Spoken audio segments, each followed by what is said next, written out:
Haleluya, mwana wa Mungu, na kusalimu katika jina la Bwana wetu Yesu Kristo. Karibu katika kipindi cha neno la Mungu na tafakari. Leo ujumbe ambao Mungu ametupa kutafakari unasema nguvu ya imani inayokupa kutendeka mambo ya ziada kwako. Nguvu ya imani inayokupa kutendeka mambo ya ziada kwako. Nguvu ya imani inayotenda mambo ya ziada ndani yako. Ujumbe huu wa kitabu kinachotuongoza ni waraka wa pili wa Paulo mtume, sura ile ya 10 na mstari wa 15. Twende tukasome.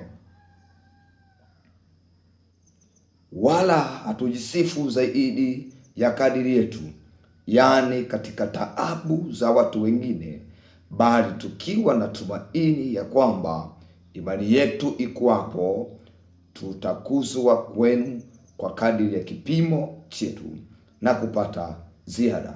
Tuombe. Baba, katika jina la Yesu Kristo, na kushukuru kwa kunipa nafasi nyingine ya kuja kutafakari ujumbe huu, na kushukuru kwa msikilizaji wangu huyu aliyepata nafasi ya kukaa hapa na kusikiliza ujumbe wa neno lako. Baba wa mbingu na nchi, ninakuomba umpe neema msikilizaji wangu huyu, auelewe ujumbe huu, haelewe walau kichwa cha habari tu, akielewe kichwa cha habari, mengine asielewe, lakini akielewe kichwa cha habari, na hiki kichwa cha habari ndani yake ujumbe wake, Bwana umpe nguvu ya kutenda mambo ya ziada. Katika jina la Yesu naomba na kushukuru Mungu wangu, amen. Ndugu msikilizaji, kama nilivyotambulisha, kichwa cha habari kinasema nguvu ya imani inayokupa kutenda mambo ya ziada. Nguvu ya imani inakuwezesha kutendeka mambo ya ziada ndani yako wewe. Imani kwa ufupi tuzungumzie imani ni nini na asili ya imani ni nini. Asili ya imani ni kusikia. Asili ya imani ni kusikia hicho unachokiamini. Kwenye Biblia, waraka wa Paulo mtume anaandika kwenye waraka wake kwa Warumi sura ile ya 10 mstari wa 17, anaandika, basi imani chanzo chake ni kusikia, na kusikia huja kwa neno la Mungu. Kwa hiyo asili ya imani ni kusikia, na anachokiamini ni kwamba mimi imani yoyote, au niseme mwanadamu yoyote ana imani, isipokuwa labda kichamba hajielewi. Lakini mwanadamu yoyote, haijalishi anasali, anajalisha ana dini ama anayo dini ama hana dini, huyo mwanadamu ana imani. Kwa hiyo imani hiyo aliyokuwa nayo, kuna vitu alisikia, kuna kitu alisikia akajenga imani. Kwa hiyo hata sisi kwa Kristo, imani yetu kwa Kristo, chanzo chake ni kusikia habari za Kristo. Habari za Kristo tunazisikia kwa kusoma Biblia. Habari za Kristo tunazisikia kwa mahubiri kama haya. Tunaposikia habari za Kristo kama hizi, ndio zinatujengea imani. Sasa hiyo imani ni nini? Imani inaelezwa na mwandishi kwa Waebrania sura ya 11 aya ya kwanza, kwamba ni kuwa na hakika ya mambo unayoyatarajia, na ni bayana ya mambo yasiyoonekana. Kwa hiyo kile ulichokisikia unaweka hakika, unaweka matarajio, unaweka hakika ya matarajio ya kile ambacho unachokisikia, alafu kinatokea. Hiyo ndio imani ambayo tunaizungumza leo. Sasa hiyo ndio imani. Leo tunazungumzia imani, nguvu ya imani inayokupa kutenda mambo ya ziada. Nguvu ya imani inayowezesha mambo ya ziada kutendeka kwako. Na hii nguvu ya imani ni nini? Nguvu ya imani hii ni nini? Hii imani inayokupa nguvu. Hii imani ikoje hii? Hii imani ikoje hii? Ni ya namna gani hii? Hii imani ambayo inakupa mambo ya ziada kutendeka ni imani inayokuwa, inayoongezeka, kuongezeka ndani yako. Imani yako katika Kristo kwa kadiri inavyoongezeka siku kwa siku, ndivyo inavyokupa nguvu, ndivyo inavyotengeneza nguvu ya kutendeka mambo ya ziada. Mambo ya ziada ndani yako kwa Kristo, kwa kadiri inavyoongezeka. Unaposoma neno la Mungu, imani inaongezeka. Unaposikia habari za Kristo, imani inaongezeka ndani yako.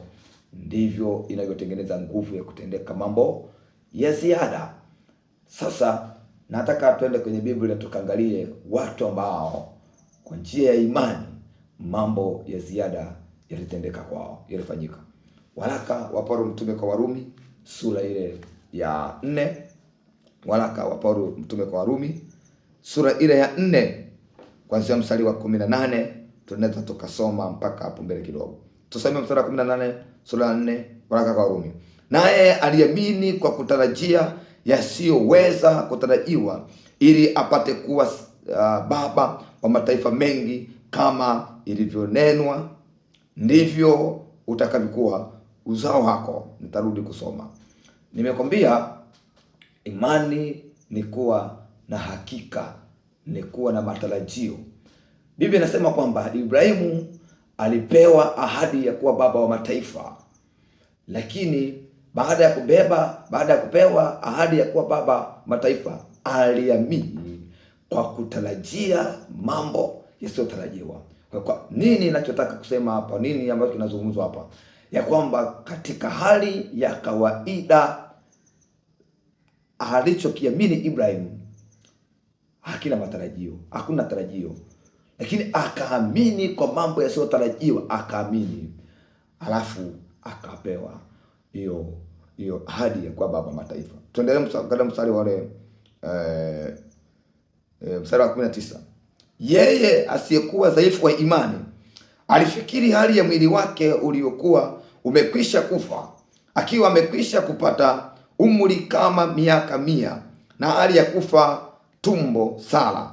Lakini akiona ahadi ya Mungu akusita kwa kutokuamini, bali alitiwa nguvu kwa imani, akimtukuza Mungu, huku akijua hakika ya kuwa Mungu haweza kufanya yale aliyoahidi. Kwa hiyo alihesabiwa kwake kuwa haki. Walakini niishi hapo. Unaona sasa kwamba alipokwisha kupata ile ahadi, akusita kwa kutokuamini, bali aliamini. Akafikiri katika hali yake ya mwili wake kufa na hali ya tumbo la sala kufa, aliamini na akatiwa nguvu kwa imani na akapokea ile ahadi. Wasomaji wa Biblia tunaelewa kwamba hii ni habari za Ibrahim, na baadaye Ibrahim ahadi ya Mungu ilitimia, alimpata Isaka na wengine na familia kubwa. Leo tunajifunza habari za imani kwao. Nini kilichosababisha imani ile iliyoongezeka ndani ya Sara, iliyoongezeka ndani ya Ibrahim, ndiyo iliyowapa kutenda mambo ya ziada. Naposema mambo ya ziada ni kwamba tumbo la Sara kama ilivyozungumzwa lilishakufa, mwili wa Ibrahimu umeshakufa, lakini imani iliufanya mwili uliokufa uwe na uwezo wa kuweza kuzalisha. Imani ililifanya tumbo ambalo limekufa na Sara liwe na uwezo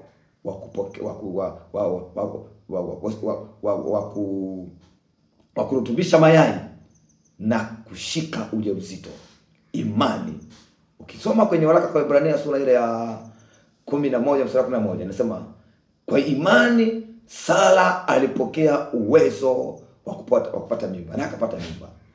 Nini kilichosababisha?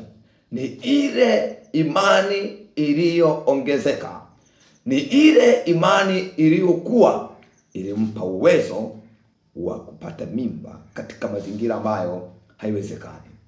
Imani inayoongezeka ndani yako kwa Kristo inakupa uwezo wa kutendeka mambo ambayo kibinadamu hayawezekani, mazingira ambayo akili imekataa, majibu ambayo yamekataa.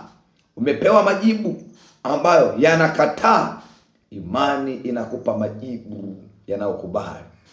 Mahali ambapo akili, sayansi zimesema hapana, imani inayokuwa inakwambia hapa ndio. Mahali ambapo watu wamekataa kwamba hapa hapawezekani, imani inakwambia hapa panawezekana katika jina la Yesu. Na mimi nataka niseme na wewe ndugu msikilizaji unanisikiliza, kwamba leo napozungumza na wewe na mwaka huu, ibebe imani inayokupa mambo, inayokuwezesha kutendeka mambo ya ziada. Mahali ambapo wewe unaona kabisa haiwezekani, kama wewe ni baba, kama wewe ni mama, tumbo lako haliwezekani tena kuzaa, umeambiwa haiwezekani, umeambiwa umerogwa, umeambiwa sijue baba jambo gani, umeambiwa ugonjwa huu utakuua. Leo nataka ubebe imani inayokupa nguvu ya kutendeka mambo ya ziada. Na imani hii inazungumzwa katika Injili ya Yohana sura ya 15 mstari wa 7, ya kwamba Yesu anasema, mkikaa ndani yangu na maneno yangu yakikaa ndani yenu, ombeni lolote mtakalo mtatendewa. Hivyo utukuzwe Baba yangu kwa vile mzaavyo matunda. Kwa vile mzaavyo matunda ni matokeo, ni mambo ya ziada kutendeka ndani yako. Nataka niseme na wewe baba, wewe mama, wewe kijana, kwamba imani inayotenda mambo ya ziada inafanana na kama vile mtoto mdogo anavyozaliwa. Hawezi kufanya jambo lolote, analishwa, anafundishwa kukaa. Akishaweza kukaa tu, mtoto ametengenezewa msingi wa kutenda mambo ya ziada. Unaona, anaanza kufanya mambo ya ziada yeye mwenyewe. Ataanza kusogeza mguu atambaye, ataanza kutafuta vitu vya kusimamia asimame. Na imani inayotenda mambo ya ziada, msingi wake ni kulisikia neno la Mungu, msingi wake ni kuliamini neno la Mungu. Liamini neno la Mungu. Yesu anasema, mkikaa ndani yangu na neno langu likakaa ndani yenu, ombeni. 2026, mama, baba, kijana, ndugu msikilizaji, beba imani inayotenda mambo ya ziada. Sasa hivi unavyonisikia, ndani yako iumbike imani inayotenda mambo ya ziada. Amini neno la Mungu, jenga msingi na imani yako katika neno la Mungu. Amini neno la Mungu ni kweli, na neno la Mungu ni Mungu mwenyewe. Alilolisema Mungu amesema. Ibrahimu alikuwa amekufa, mwili wake hawezi kuzaa tena. Sara tumbo lake lishajikunja, lishakufa. Lakini Bwana alisema watakuwa baba wa mataifa. Akaamini kwa kutokusita na akapokea. Biblia inasema ya kwamba alimwamini, akatarajia, akaamini kwamba yeye Mungu anaweza kufanya mambo ambayo hayapo yakatokea, na ndivyo alivyofanya. Leo beba imani hii kwamba yuko Mungu anayefanya mambo ambayo hayapo kwenye maisha yako na yanatokea. Yuko Mungu ambaye anaweza kufanya vitu ambavyo haviwezekaniki vikawezekanika. Beba ibari hii ya kwamba yuko Mungu ambaye wakikuroga, yeye akikufungua amekufungua. Na mpaka sasa navyozungumza na wewe, tayari nguvu ya kufunguliwa imeingia ndani yako. Tayari nguvu ya kupata matokeo yale ambayo watu wamekataa imeshaingia ndani yako. Tayari imeshaingia ndani yako. Beba hii imani kama vile Mariam ambaye hakuwa na mme, hakuwahi kujua mme, lakini aliposalimiwa na malaika akaamini na akapokea mimba kwa uwezo wa Roho Mtakatifu.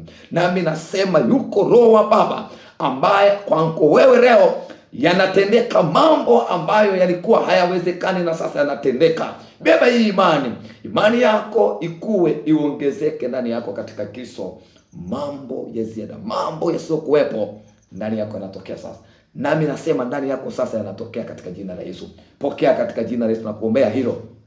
Imani inayotenda mambo ya ziada. Tutaendelea kesho kuiangalia hii imani inayotenda mambo ya ziada sehemu nyingine. Lakini leo nataka nikwambie, ipo imani. Usiishie kuamini. Biblia inasema kwenye waraka kwa Yakobo sura ya 2 mstari wa 15. Wewe unaamini kwamba Mungu yupo, Mungu ni mmoja. Anasema unafanya vizuri, lakini mashetani wanaamini na kutetemeka. Mimi nataka nikwambie, usiishie kuamini na kwenda kanisani na kutoa sadaka na kuimba kwaya na kumtumikia Mungu. Nataka uamini na imani yako, uamini hii imani yako ikupe uwezo wa kutendeka mambo ya ziada ili Mungu atukuzwe. Waraka wa Paulo mtume kwa Wakorintho, tuseme, anasema maneno yafuatayo ambayo tulisoma mstari wetu unaotuongoza. Sura ya 10 mstari wa 16 anasema hivi hapo mbele: bali tukiwa na tumaini ya kwamba imani yetu ikuwapo, tutakuzwa kwenu kwa kadiri ya kipimo chetu na kupata ziada. Yaani imani yako inapoongezeka ndani yako, ndivyo nguvu za Mungu inavyoongezeka ndani yako. Imani yako inapokuwa, ndivyo Mungu anavyokuwa mkubwa ndani yako. Anakuwa mkubwa juu ya magonjwa, anakuwa mkubwa juu ya matatizo, anakuwa mkubwa juu ya kila kitu chochote, na hakuna lisilowezekana. Beba hii imani, imani ikue. Kadri inavyokuwa imani, ndivyo Mungu anavyokuwa ndani yako. Kadri inavyoongezeka, ndivyo Mungu anavyoongezeka juu ya taabu, juu ya matatizo, juu ya vitu vyote. Mungu anakuwa juu kabisa vitu vyote. Hebu mtazama huyu Mungu ndani yako.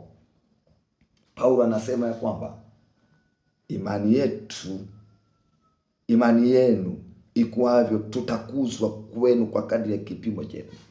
Kwa kadri ulivyoomba, vile imani yako inavyokuwa, unapokea majibu. Unapokea majibu yako. Nami ninakuombea wakati huu imani yako ikue, upokee majibu yako, uvuke vikwazo, ushinde, yatokee yale ambayo hayawezekani yatokee. Nataka ubebe imani, uone kabisa kuna vitu ndani yako vinatendeka ambavyo vimeshindikanika. Uone kuna vitu kwa ndani yako vimekuwa hai ambavyo vimekufa. Kama tumbo lako limekufa, lione linakuwa hai. Sikia wewe mama, mtoto anarukaruka tumboni mwako, hata kama kizazi kimeondoka. Beba hii imani katika neno la Mungu kwamba inawezekana sasa. Mungu akubariki. Nataka leo nikuombee. Kitaendelea kesho kuangalia watu wengine ambao walipokea imani iliyotenda mambo ya ziada. Tuombe. Mungu wetu na Baba yetu wa mbinguni, asante kwa ajili ya msikilizaji wangu huyu. Baba, ninakuomba umjalie apokee nguvu ya imani inaongezeka, ili mambo ya ziada ndani yake yapate kutendeka. Nami namuombea saa hii anayonisikiliza, Bwana, yawezekane ndani yake. Yale ambayo aliona yawezekane, ameona ametupwa, amekataliwa, hawezi tena. Baba, kwake yeye iwezekane. Iwezekane, heshima irudi. Baba, irudi heshima yake katika jina la Yesu. Afunguliwe vifungo, magonjwa yamwachie, nguvu za giza zimwachie katika jina la Yesu. Katika jina la Yesu. Katika jina la Yesu. Baba, ninakuomba ukamtendee huyu mtoto wako. Mwaka 2026 uwe ni mwaka wa kutendeka mambo ya ziada ndani yake, na namuombea saa hii iwe kwake katika jina la Yesu. Amen. Hebu sali na mimi maombi haya. Sema: Bwana Yesu, nakuomba nisamehe kwa kutokuamini kwangu, na sasa ninakuamini. Nakuomba nijaze nguvu ya imani ya kutendeka mambo ya ziada. Napokea sasa ndani yangu. Napokea uzima. Napokea kufunguliwa. Napokea mpenyo. Napokea nuru pale ambapo niona giza. Naweza yale ambayo sikuweza. Nasimama tena kwa nguvu ya imani na nashinda katika jina la Yesu. Amen. Ndugu msikilizaji, asante sana kwa kutufuatilia. Usiache kusubscribe channel yangu Emmanuel Mizarubi. Nenda YouTube ama Facebook, subscribe channel yangu ili wa kwanza kupata ujumbe huu kionapokuja. Kesho usiache kufuatilia, tunaendelea mahali hapa. Lakini kumbuka kumtumia mwenzako ujumbe mwema kabisa wa neno la Mungu. Mungu akubariki sana. Nikutakie siku njema na mapumziko mema.